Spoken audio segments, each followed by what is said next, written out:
Now, here's meteorologist Jason Corver with your Storm Track 3 forecast. Right now, as we look at our Newberry home improvement Skyview camera network, those skies are slightly starting to get more clear and clearer, with those temperatures just dropping down to 42 degrees right now. But we are going to expect to see those temperatures continue to fall for tonight, down into the lower 30s in some places, but most of us will be staying into the middle 30s, with those skies increasingly starting to get more and more clear. We'll be talking about your Christmas forecast and really what to expect for the rest of the week shortly. Your news at 11 starts right now. You're watching WWAY News at 11. A holiday tradition continues tonight on WWAY News at 11. Christians around the globe and in the Cape Fear gathering for Christmas Eve Mass. Plus, wrapping up the holiday gift-giving season, we'll tell you where some shoppers were today, continuing the tradition of visiting brick-and-mortar stores for last-minute gifts. And once your live tree is no longer the centerpiece of your holiday decor, where it can live on, protecting valuable shorelines in our area. Thanks for joining us tonight for your news at 11. I'm Jeff Rivenbark. Many churches across the Cape Fear region held Christmas Eve services tonight. In downtown Wilmington, St. Paul's Lutheran Church held 2 services. As WWA's Keelan Berrien reports, the church did something tonight that parishioners hope will benefit those less fortunate in our area for the remainder of the winter season. Jeff, this Christmas Eve, the church is hosting 2 special services with a big goal to raise $6,000 for a local warming shelter.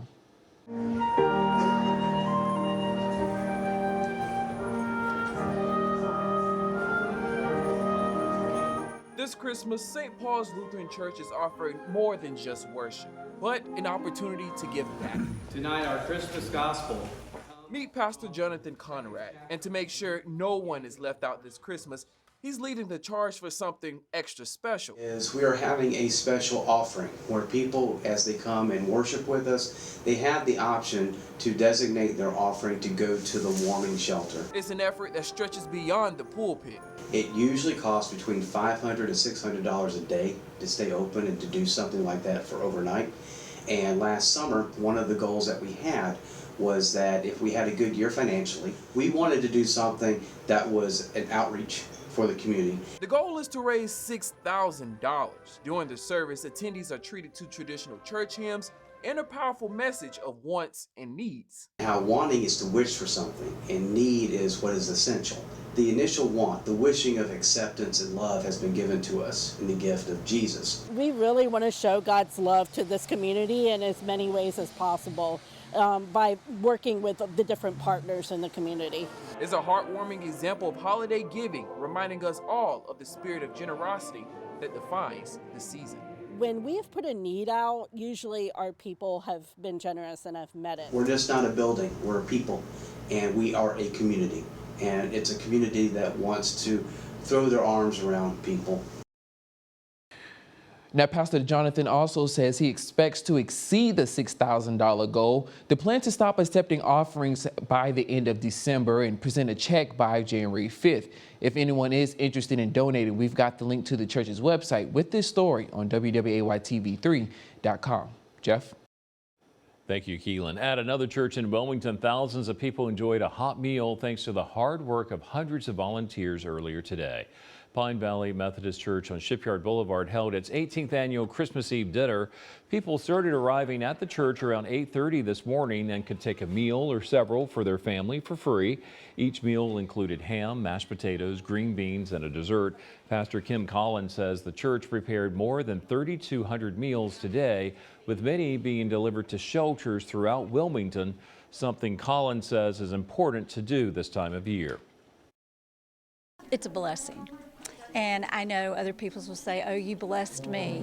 But it is truly our blessing and our honor to be able to help folks right where they're at, no matter where they're at. And just to know that we can provide a meal for someone and to let them know they're not alone at the holidays. The church started this tradition of providing meals on Christmas Eve 18 years ago. In Bladen County, a restaurant celebrated the holiday season by offering a free Christmas Eve meal for customers. Aunt Bee's Country Kitchen in Bladenboro served around 200 meals, both takeout and sit down, from 1 until 4 this afternoon. People could come in and enjoy ham, rice, mashed potatoes, mac and cheese, green beans, desserts, and more. The restaurant will celebrate its first anniversary in January, so the owners say today's meal served as a way to thank the community for supporting the business during the first year. Well, Christmas Day is less than an hour away. Earlier today, we saw lots of shoppers out and in the rain at Mayfair Town Center in Wilmington looking for last-minute gifts. According to the National Retail Federation and Prosper Insights and Analytics, shoppers are budgeting a record $902 on each average for gifts and seasonal items like decorations and food. At Mayfair Town Center in Wilmington today, there were many shoppers going in and out of stores to grab last-minute items. Some people were looking for stocking stuffers, while others still needed to grab a few gifts, like Tracy and Valerie Lewis of Burgaw. My stockings are for my grandchildren. I have 8 plus 1, so I have 9 grandchildren. Family and friends. Family and friends, last minute shopping. Last minute items for Christmas.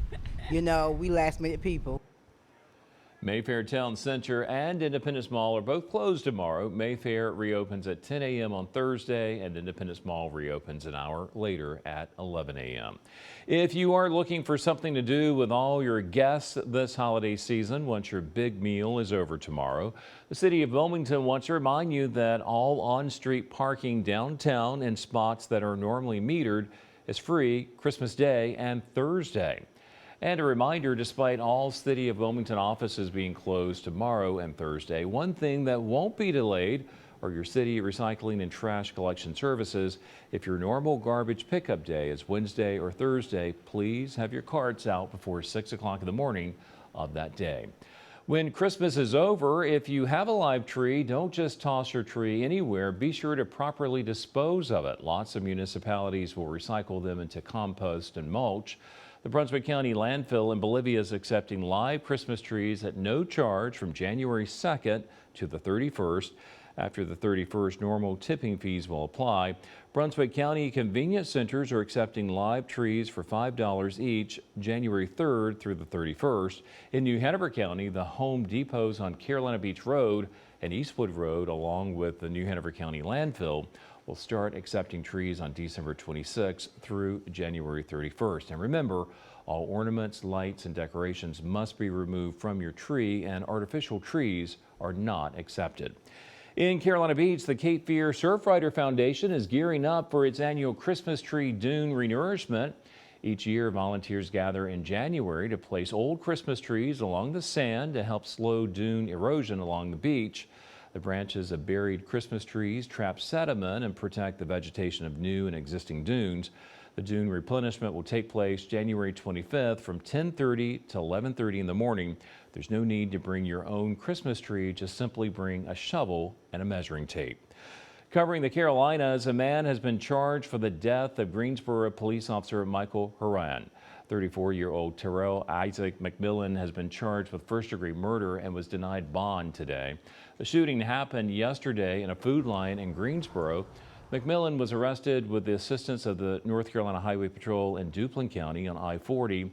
One witness to the crime, along with food line worker Aaron Shoemaker, were both surprised that something so threatening happened at their store.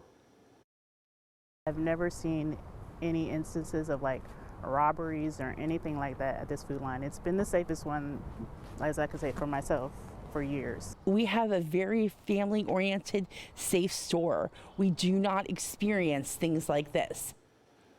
McMillan is now in the Guilford County Jail without bond. Greensboro police say other charges are pending.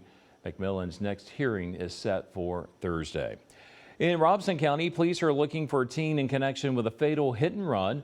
According to Lumberton Police, the incident occurred at a business in the 3000 block of West 5th Street just before 11:30 Friday night. When officers arrived, they found the body of 44-year-old Billy Ray Huggins. Police say he was hit by a truck driven by 17-year-old Jalen Gray West of Lumberton. Police say West and the victim got into an altercation in the parking lot before West struck Huggins. West is charged with first-degree murder. If you know where he is, call the Lumberton Police Department. Most government offices are closed for Christmas Eve, but the state's executive and legislative branches continue to contest their battle for power in court today. Governor Roy Cooper and Governor-elect Josh Stein have filed another lawsuit against a law that strips away powers from several state executive offices, including the governor, lieutenant governor, and superintendent of public instruction. The newest suit focuses on a provision that moves state election board appointment powers from the governor to the state auditor, which will be run by Republican Dave Bolliak next year. Cooper and Stein are also contesting another provision that prevents the governor from choosing the state highway patrol commander. Ahead on WWAY News at 11, there's no place like home for the holidays, but today, many travelers were wondering if they'd arrive in time. What caused a nationwide ground stop for one airline? And later, Pope Francis kicks off a year-long jubilee and presides over Christmas Eve Mass. And before we head to break, let's check in on Santa Claus making rounds tonight. Right now, he's left Lakewood, New York, and he appears to be heading for Niagara Falls, Ontario in about 47 seconds. Be sure to stay tuned as we'll be tracking Santa's movements later in our newscast. And if you're fishing for your Christmas day, those temperatures are going to be feeling pretty cold out, especially the water temperatures as well. But we are tracking out some warmer weather coming our way, mostly into the later half of this week and into the weekend. We'll be showing you what to expect with those warmer temperatures and the rest of the week as well, coming up shortly. Now, here's meteorologist Jason Corver with your Storm Track 3 forecast. For your 3-degree guarantee yesterday, yesterday we went with 49 degrees, and then the actual high for today was 47 degrees, so we increased by $20 again. But as we look towards tomorrow, we're going to be forecasting our temperature to be 57 degrees for tomorrow. But right now, those conditions are pretty calm, especially after this low pressure system has finally made its way farther and farther out into the Atlantic. We're going to be expecting to see that continue throughout tonight, pulling those clouds along with it as well, allowing us to feel a lot cooler throughout the night. For tonight, with those temperatures right now, it's starting to get down into the 30s, and especially our inland areas, seeing 39 degrees in Burgaw, 39 degrees as well in Elizabethtown. But as you look closer towards the coast, Wilmington, you're at 42 degrees right now, Bolivia at 41 degrees, Calabash at 41 degrees as well. All the way in Whiteville, you're seeing 37 degrees. So some cold weather already happening right now, and we're going to expect to see that continue as we drop down into our temperatures for tomorrow morning, seeing 36 degrees in Wilmington, Leland at 35 degrees, Burgaw at 33 degrees for tomorrow morning. And that's because we're going to be expected to see these skies really clearing, especially as we get into the early morning hours of your Christmas morning from 5 to 10 miles an hour. But as we look later on our more southern areas, though, those temperatures are still going to be into those middle 30s, even those lower 30s farther inland for tomorrow morning. But tomorrow, those temperatures are going to be quickly warming right back up into those middle to upper 50s, seeing 57 degrees in Wilmington for your Christmas day. Sunny skies are expected, and also those winds are coming from the north from 10 to 15 miles an hour. As we look at your futurecast for the rest of the week, it stays pretty quiet and dry, and that would be really the pattern for the next couple of days or so. We're watching some increasing clouds as we get into the weekend, though, for your Saturday, but the main thing we are watching is this cold front. We're going to expect to see this cold front move closer towards our region, bringing us some more rain showers coming our way into Sunday and Monday as well. Not expecting any cold weather behind it, though. We are watching about a 20% chance of rain on Sunday and then a 30% chance on Monday. Most of that is from Sunday night into Monday morning, but again, our forecast could change. We could see that start to change as we get later on in the week. So definitely tune in and stay tuned to our forecast as we get along this rest of the week. But our high temperature trend shows us that we are going to be seeing those temperatures really start to rev back up into those lower 70 degrees coming our way on Sunday, 69 degrees on Saturday. So some warm temperatures coming our way this weekend. It looks like it could stay like that for most of the beginning of next week as well. But as we look at your temperature outlook for the beginning of the new year, you're actually going to be expecting to see maybe some below average temperatures coming your way for the 1st of January and also really through the 7th as well. But for your 7-day forecast, though, those temperatures for tonight still going to be into the 30s, even into Thursday morning as well. But we are going to be expecting to see those low temperatures, especially warming right back up into the 50s. You're seeing 56 degrees as our low on Monday morning. So a big change coming our way then, but we mostly just have to deal with some pleasant temperatures from pleasant conditions and also just a very nice weekend coming later on this week. All right, quite a nice warm-up come Saturday. Exactly. I know some people really want some warmer weather. We're definitely going to be getting that once we get to the weekend. All right, thank you, Jason. It is Christmas Eve, and hopefully most holiday travelers are settling into their destinations. This holiday season, breaking records. AAA says they expect it to be the busiest travel period ever on the roads and planes. All this as winter weather is moving across the country. Melissa Dawn has the latest. Winter weather moved in through Philly, Boston, and New York. Snow seen falling in Times Square this Christmas Eve, with many hoping for a white Christmas. But the weather also making roads slick. Near Quakertown, Pennsylvania, drivers taking it slow. Having a bigger vehicle helps a little bit, but the smaller vehicles are definitely going to be slipping and sliding. 119 million holiday travelers hitting the road and skies to get to their destinations. It's a little quiet. I wasn't expecting it to be this quiet. You know, it's Christmas Eve. American Airlines grounding flights nationwide this morning, forcing some passengers to wait it out. My connecting flight has been delayed until tomorrow morning. I will be the Christmas miracle that my friends get to see tomorrow. The ground stop lasted just over an hour. American says it was due to a vendor technology issue that prevented pilots from getting necessary paperwork for departure. We wanted to be back home with our family, but thank God it got over. It was pretty quick. It was pretty quick. For those hitting the road, AAA projecting 107 million drivers during the Christmas and New Year's holiday period, nearly 3 million more from last year. Getting here, traffic was fine, parking was fine. Out west, authorities warning people to stay out of the water after enormous waves tore apart the Santa Cruz Pier. Multiple people rescued, at least one person was killed. High surf warnings are in effect all the way down to Southern California. That was Melissa Dawn reporting. Some travelers going through ILM were also affected by the flight stoppage this morning. However, by noon, there were only 30-minute delays on affected flights. Coming up on your News at 11, tomorrow is not only Christmas, but also Hanukkah. We'll tell you just how rare it is for both holidays to fall on the same day. Tonight, Pope Francis's Christmas Eve message focused on the hope that anyone can change the world and the courage needed to do it. He's also kicking off a once-in-a-quarter-century holy year known as a Jubilee. It dates back centuries, and as Chris Livesay reports, the Vatican and Rome have been preparing for this moment.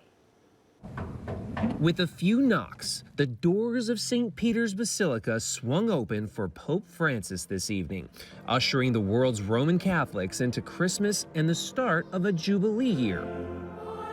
A once every 25-year tradition when the faithful make pilgrimages to this church. Soaring 450 feet into the sky, it is the tallest in the world. And with roots dating back more than 1,600 years, it's also one of the oldest. What better time to dust it off, with renovations on the outside meant to reflect spiritual renewal on the inside, says Father Enzo Fortunato. But it's sort of a metaphor. Yes, metaphor. It's exactly the word. For the kind of internal restoration. Metaphor, yes. One of the biggest restorations was of Bernini's masterpiece, the Baldachin. So for the first time in 250 years, it's been restored to its original splendor. Yes, before, you have the image, I think, was very black. And now we can admire the gold. The canopy sits atop the tomb of none other than the first pope ever. Oh, this is the center of the altar. It's so It's the center stunning. where is the tomb of St. Peter. Right beneath our feet. Yes, yes. If you can't come in person, the Vatican has recreated St. Peter's digitally with the help of AI. But if you can, brace yourself. You'll be joined by more than 30 million visitors to Rome over the course of 2025. But the main event is at St. Peter's, where Pope Francis is praying for renewal for the Catholic Church, both inside and out. That was Chris Livesay reporting. This year, Christmas Day is also the first day of Hanukkah, the Jewish festival of lights. Hanukkah begins this year on Christmas Day. This has only happened 4 times since 1900, as the Jewish calendar differs from the Gregorian calendar. The holiday celebrates the victory over the Maccabees over the Syrians and the rededication of the Second Temple of Jerusalem around 165 BC. It is said there was only enough oil in the temple to last 1 day, but it ended up lasting 8. This year, the public lighting of the menorah in Wilmington will be held on the second night of Hanukkah, Thursday night at 5 on Water Street.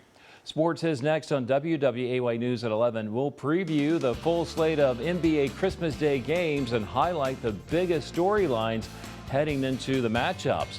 But first, let's check in on Santa again. Right now, he's just left Kalamazoo, Michigan. He appears to be heading for Erie, Pennsylvania in about 10 seconds. And we hope he's got everything on your list underneath your tree tonight. WWAY Sports brought to you by Hughes Brothers Tire and Auto. This Christmas Day, the custom of watching basketball continues for fans with a full day of games and a special animated treat. Here's Morgan Norwood with what to expect. In a tradition that goes back more than 75 years, NBA games on Christmas Day is something fans have come to count on. Every Christmas, as a kid, you wake up, three things you do. You open presents, you eat, and you watch NBA basketball. This year, the Christmas Day schedule on ABC has 5 consecutive star-studded games. Players excited to be a part of the tradition. There's no better feeling than waking up on one of the best holidays ever to play a sport that you grew up loving. In the first game of the day, the New York Knicks will host the San Antonio Spurs, led by second-year superstar Victor Wembanyama, who grew up watching in France. The matchups were incredible. The one that I remember the most was, of course, the Cavs against the Warriors. Kyrie, he got the ball, spin move fade, and over Clay. It was a really special memory. I remember getting a hoop that same Christmas, trying to go outside and recreate that. Next up, the Minnesota Timberwolves get a rematch of last year's Western Conference Finals, facing off against the Dallas Mavericks. You know everybody's going to be home watching. It speaks a lot to your team and where you're at. Then fans will get to see the NBA reigning champions, Boston Celtics, hosting the Philadelphia 76ers. It's a big deal, right? The best of the best get to play on Christmas Day. Another marquee matchup, the Lakers and Warriors. They meet in prime time with two of the league's biggest stars on the court, LeBron James and Steph Curry. Being able to celebrate the holiday but still go out and play basketball, it's definitely fun, and I'm excited to have that experience again. Then the Nuggets and Suns are the final teams to earn the Christmas Day nod. Hopefully, Santa brings us a win. And new this year, in addition to the ABC broadcasts of Spurs vs. Knicks, Deck the Halls becomes Dunk the Halls, as Mickey gets his Christmas wish granted in the first real-time animated NBA game showing on ESPN2, ESPN Plus, and Disney Plus. A full slate the whole family can enjoy. All right, way to go, Mickey. That was Morgan Norwood reporting. It was a rainy day in the Cape Fear. Up next, Jason's back. He's tracking a warming trend later this week, and we'll check in one last time on Santa's location. For your Christmas forecast, expect to see these temperatures rising up into those middle to upper 50s, and then we're going to expect to see another similar day coming our way on Thursday. But on Friday, we're going to be starting the warming trend with those temperatures getting back into the 60s, and then this weekend peaking at 70 degrees on Sunday with a rain chance Sunday night into Monday morning. But it does look like we're going to be expecting that warm up, which could be good for some, Jeff. I know some people will like that warm up, but I personally like this cold weather. Not a bad looking forecast. You get a little bit of cold and a little bit of warmth. And we also get a little bit of rain as well, which I know some people need, especially. We got some rain, good rain today, but we're going to be getting some good rain hopefully this weekend too. All right, well, check this out. Before you go to bed, make sure you leave out some milk and cookies for special guests. Right now, Santa is making his rounds tonight. Right now, our tracker says he's been in Indianapolis, Indiana, and he's heading for Lexington, Kentucky next. And we want to wish you and your loved ones a very Merry Christmas. Hopefully, he'll be very nice to us tonight, Jason. I hope they get so many presents when I really wake up for tomorrow. I hope so too. All right, thank you so much for joining us tonight. Be sure to join Tamika and Matthew on Good Morning Carolina starting at 5:30 in the morning. And again, from all of us at WWAY, we wish you a very Merry Christmas and a Happy Hanukkah. Good night.